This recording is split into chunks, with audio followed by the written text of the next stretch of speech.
Okay, so what we're going to be doing is other income and effective gross revenue. So here's how we do it. We'll start with our other income here, and it is going to look very, very similar. We'll actually manually input 0 first, and it's going to look very similar to our gross potential rental revenue. So we're going to start with the equal sign.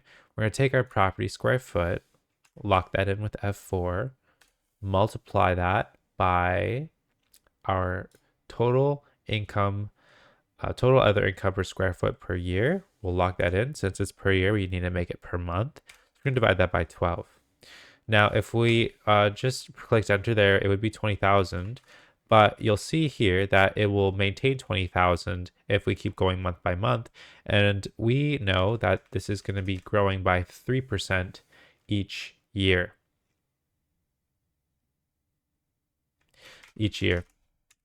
So we want to make sure that this is actually growing by 3% each year. So what we're going to do is we're going to multiply this by 1 plus the percent that it's growing by, lock that in, F4, and then we're going to bring this to the power, and then this is how we're going to count for the months.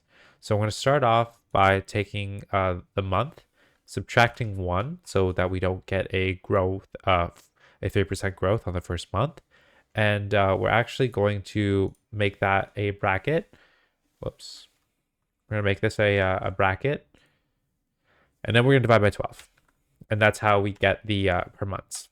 Now, if we copy this over, now we start to get that annual 4%.